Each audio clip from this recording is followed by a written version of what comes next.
Rizwan Al Hashmi, high court practicing advocate.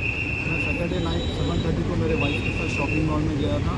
वहाँ पर मुझे एक आदमी मेरी आवाज़ सुनता है, सडन पलट के चेहरा देखता हूँ, मेरे बहुत ब्रूटल अटैक करता है, जिसमें मेरी लेफ्ट साइड की ब्लीडिंग हो गई थी और बहुत अभी भी इंजरी है मेरे को। और लेफ्ट साइड का मेरा ईयर 80% एकदम डैमेज हो चुका है।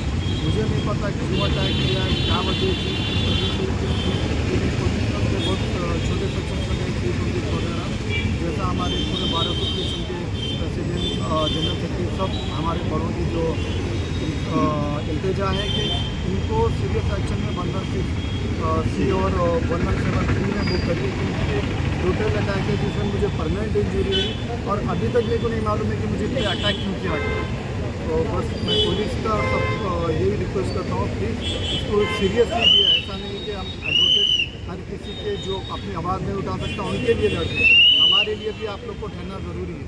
साहब आप शॉपिंग मॉल में गए थे, क्या हुआ था आपके लिए ये बताइए। मैं शॉपिंग कर रहा था मेरी वाइफ के साथ, मैं एक आदमी पलट के मेरे को देखते कि अटैक कर देता है। वजह क्या है साहब? मुझे नहीं पता वजह क्या। आपका पर्सनल इशू कुछ भी था सर? नहीं, किसी से नहीं है, सिर्फ हम लोग केसेस लड़ते रहते, कौन किससे ग्रज किया, किसको। आप कौन से मॉल में थे? ये 99 वर्ल्ड शॉपिंग मॉल ईदी बाज़ार पे आता है। अच्छा, ईदी बाज़ार के शॉपिंग मॉल में हुआ, तो मारने की वजह कुछ होना चाहिए ना सर? नहीं मालूम मेरे को, जैसा मेरे पे अटैक हुआ कई देर तक मैं सुन बैठ गया। उसके बाद मैं फिर पुलिस स्टेशन गया, मैंने अब पूछा ना, हमको मौक़िफ़ में था, पूछते रहे तो और ज़्यादा अटैक हो जाता था। तो टोटल आपको कितने जने मारे? मेरे को एक ही जना मारा, मगर मैं अनएक्सपेक्टेड था। वो बंदा सडन पंचेस मारना शुरू कर दिया, मैं एकदम ब्लैकआउट हो गया, मैं वहीं पर बैठ गया। तो अभी आकर आप लोगों का इंसाफ क्या चाहते हैं? हम यही चाह रहे हैं कि इसको इंक्वायरी करो और इस पर सीरियस सेक्शन बुक करो, ताकि आगे जाके कोई एडवोकेट जो दूसरों के हक के लिए लड़ता है उस पर अटैक ना हो। पहले भी ऐसा हुआ क्या आपके साथ? नहीं, ये फर्स्ट टाइम है। फर्स्ट टाइम है। अच्छा, डॉट किसी पे आपको किसी? ऐसा तो देखिए साहब, हम लोग हज़ारों कईयों केस लड़ते रहते हैं, किस पे डॉट करेंगे ये तो बोलना भी मुश्किल है। अभी क्या सेक्शन है डालो, उसको अरेस्ट करें या नहीं? अरेस्ट करे थे सैटरडे के दिन, फिर नाइट में छोड़ दिए। फिर संडे के दिन जब ये पूरा एडवोकेट कम्युनिटी पूरी जब ये बात फैली, जब डिमांड करे, तो फिर संडे के दिन दोपहर में बुलाए थे।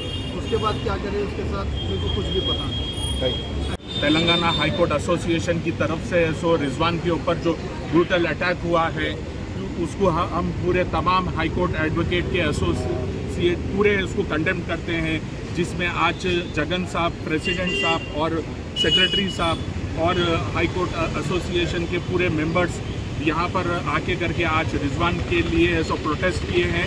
ये रिजवान के ऊपर एक एडवोकेट के ऊपर अटैक होना एक जुडिशरी के ऊपर अटैक होने के बराबर है, एक संविधान के ऊपर अटैक होने के बराबर है। हाई कोर्ट एडवोकेट रहो, कहीं के भी एडवोकेट रहो, we are after all one family.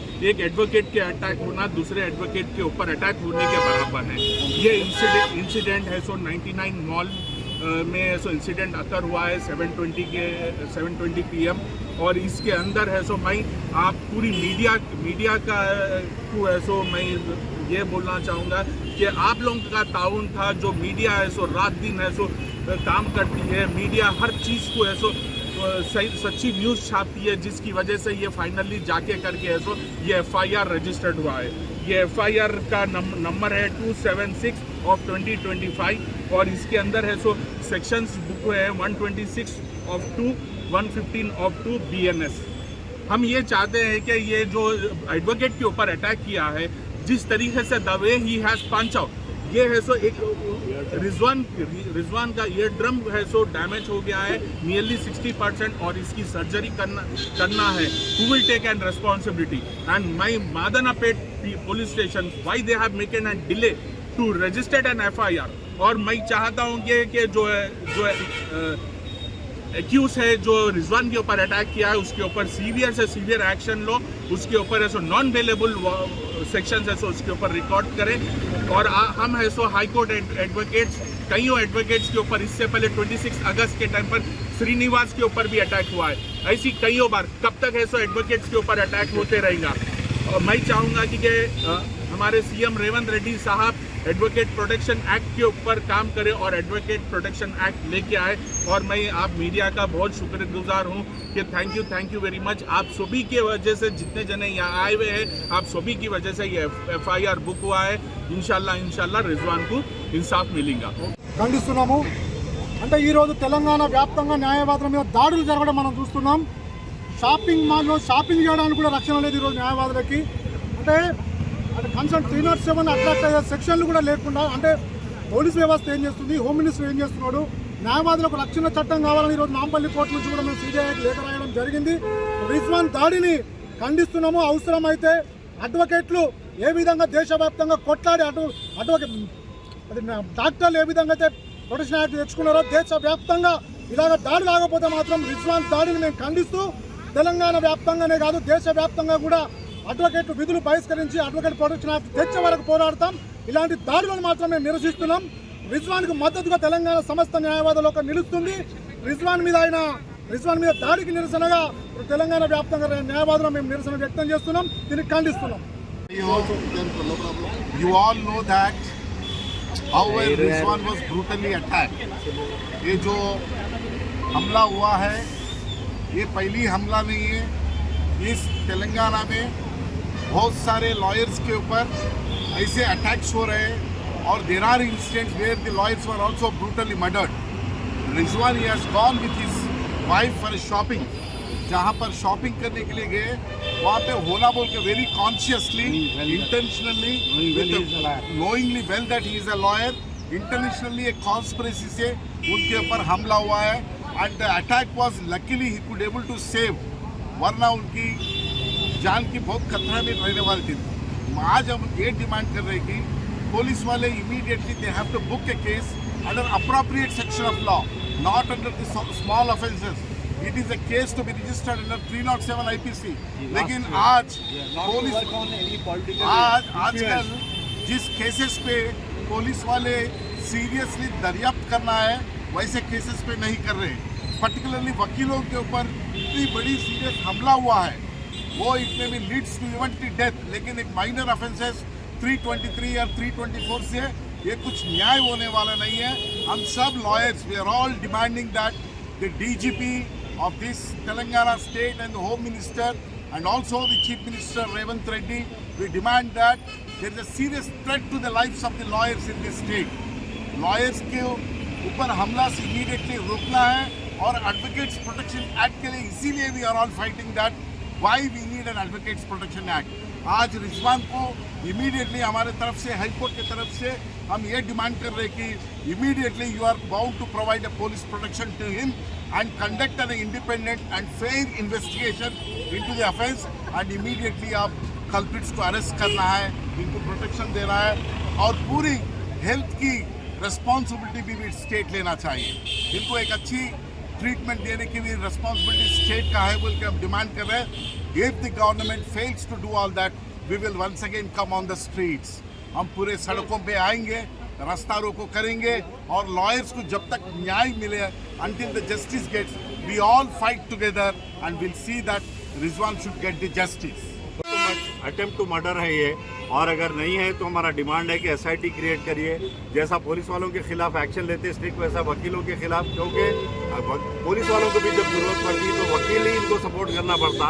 आज अगर आप हमारा साथ नहीं देंगे तो हम सारे वकीलों को बोलेंगे कि पुलिस का कोई केस लेके न करो. उनके ऊपर छोटे से केस हैं, मिनिमम रूल्स के बुक हुए और अटेम्प्ट टू मर्डर का केस बुक करना और SIT क्रिएट करना, ये हमारा डिमांड है. लॉयर के ऊपर एक अटैक हुआ, ब्रूटल अटैक है, ये अटेम्प्ट टू मर्डर है. ये डेलिबरेटली इंटेंशनली एक एडवोकेट है बोल के मालूम होने पर भी मार के उनको घायल कर दिए. उनके वाइफ के साथ उन्होंने अपना काम कर रहे थे, उनके तरफ भी नहीं देखे. ये कंप्लेंट था, पुलिस वाले ने ये कंप्लेंट को इग्नोर करते हुए जस्ट उन लोगों ने वो क्रिमिनल साथ एंटरटेन कर लेते हुए क्रिमिनल साहब को उनको बिठा के बात करके उनके बाद इंक्वायरी करते, कल आओ आ जाओ बोल के उन लोग ऐसा करना पुलिस का बहुत ही नाकामयाबी है. पुलिस का इनएफिशिएंसी है. जो एडवोकेट अगर जो काम लोगों के लिए कर रहे हैं, क्योंकि कोई एडवोकेट अपने लिए काम नहीं कर रहा, किसी के लिए काम कर रहा, किसी के सर्वाइवल के लिए काम कर रहा, सोसाइटी के बेटर सोसाइटी के लिए काम कर रहे एडवोकेट्स. ये एडवोकेट्स पे कंटिन्यूसली अटैक हो रहे, कंटिन्यूसली गवर्नमेंट को रिप्रेजेंटेशन देते जा रहे हम लोग और प्रोटेक्शन एक्ट देने का वादा करे. बीजेपी गवर्नमेंट सेंट्रल में भी रिप्रेजेंट करे, अमित शाह साहब को रिप्रेजेंट करे, यहाँ पे भी रेवंत रेड्डी साहब को रिप्रेजेंट करे. आज के दिन भी कोई ज्यादा अहमियत नहीं दी इसको. सीरियस ले लेके पूरे लॉयर्स कितने की बार धरना करे, कितने लोग ब्रूटली मर्डर भी हो गया, लोगों को इनोसेंट एडवोकेट्स मर गए. लिहाजा ये बहुत सीरियस मैटर है। हमारे जगन साहब, प्रेसिडेंट साहब यहाँ पे इमीडिएटली रिएक्ट होके डीसीपी को फोन करके उनको ये करे, थोड़ा रिएक्शन हुआ। उसके बाद भी अगर कोई नहीं लिए तो 307 अगर केस बुक नहीं करके और सीरियसली इन्वेस्टिगेशन नहीं करे तो पूरे लोग सीरियसली हम लोग धरना करेंगे और कोर्ट्स भी बंद करेंगे। Thank you.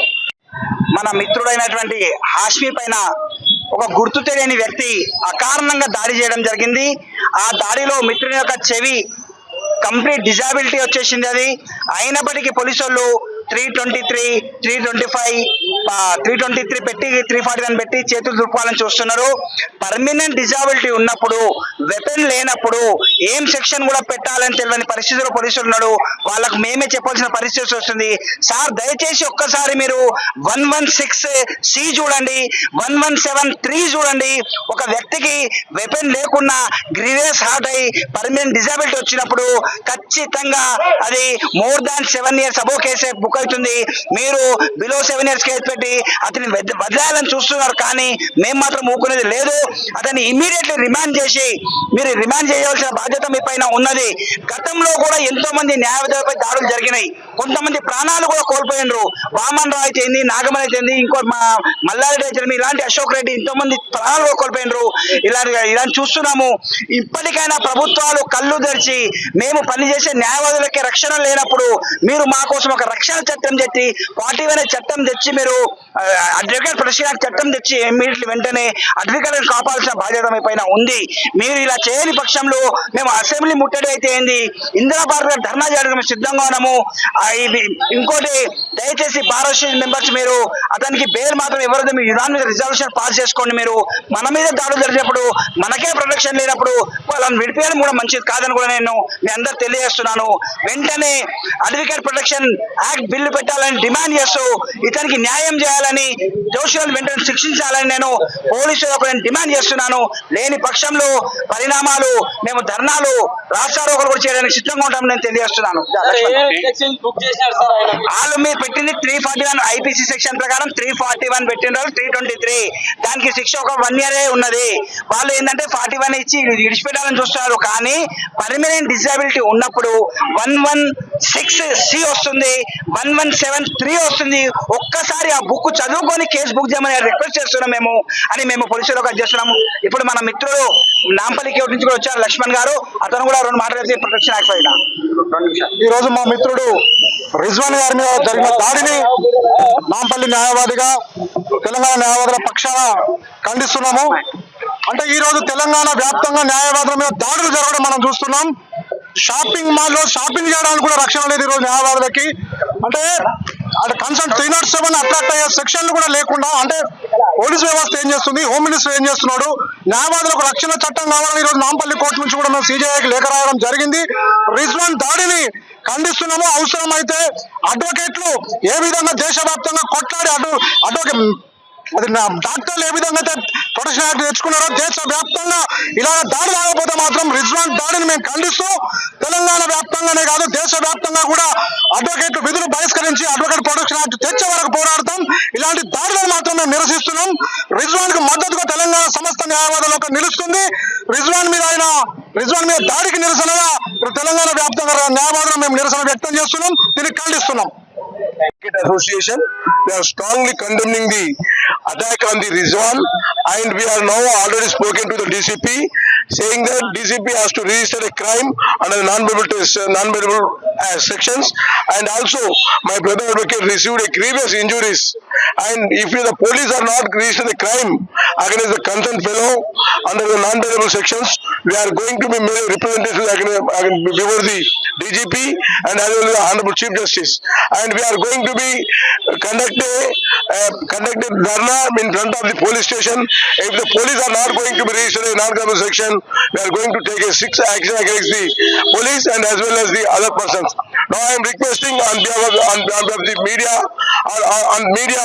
requesting the concerned police to immediately register the crime on non-bailable section and register the culprit. Otherwise, we will take action against the concerned fellow. Thank you very much.